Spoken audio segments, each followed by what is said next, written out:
چې ګوره په هر کار کې د ټولو نه اول د الله تبارک وتعالى یره دا مد نظر ساته چې کله د انسان سره د الله تبارک وتعالى یره وي نو بیا دې په حقوق ادا کولو کې بیا دې کوتاهي نه کوي دا په حقوقو کې چې کوتاهي راځي او جنگ جګړه او مصیبتونه راځي د هغې اصل وجه دا چې د دې انسان په کې د الله تعالی یره نشته نو د نکاح په موقع باندې نبی علیه الصلاة والسلام خاوند او ښځې دواړو ته هغه آیاتونه ذکر کوي کوم آیاتونه چې د الله تبارک وتعالی نه په یره باندې موجود دي مشتمل دي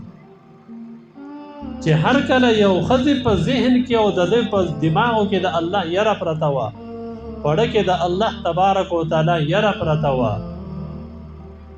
نو بیا به دې ته د خپل خاوند خبره منل آسان وي د خاوند خدمت به ورته آسان وي د خواښې خرخه خدمت به ورته آسان وي په دغې کور کې برداشت کول دا به دې ته آسان وي کور به یې ګلې ګلزار وي او چې هر کله د خاوند په زړه کې د الله تبارک وتعالی یره پرته وه دې دننه د الله تبارک وتعالی نه یریدو نو بیا به دې په ښځه باندې ظلم نه کوي دې به بیا د ښځې نه ناجایز مطالبې نه کوي او بیا به دې ښځې له د ښځوالۍ حقوق ورکوي افراط او تفرید به نه کوي بعضې خلق زنانه دا د داسې سلوک ورسره کوي لکه څنګه چې د څاروي سره سلوک کېږي او بعضې خلق خپلې ښځې ته د مور او د پلار نه هم یو چوت مقام ورکړي چې مور او پلار د ښځې د لاسه پرېږدي چې کله پړه کې تقوا پرته وه پرهیزګاري پرته وه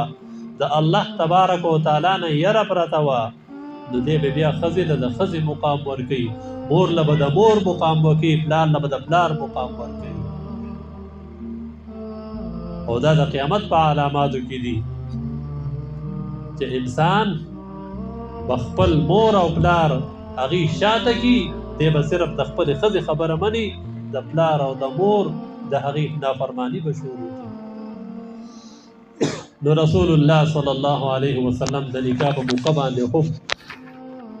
هغه آیاتونه تلاوت کړل هغه آیاتونه یې موږ او تاسو ته ماهیته کړل کوم کې چې د الله تبارک وتعالی یره موجود ده نو محترم عزیزانو اصل کې د الله تبارک وتعالی یره زړه ته کوزول دي چې کله د الله تعالی یره پړه کې موجود وه کورونه به د شر شدت نه او د جنګ جګړو نه بیا محفوظ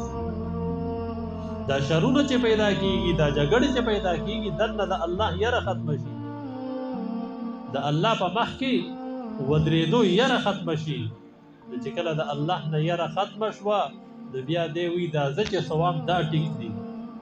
او دا زه چې څه وم دغه شانتې به کېږي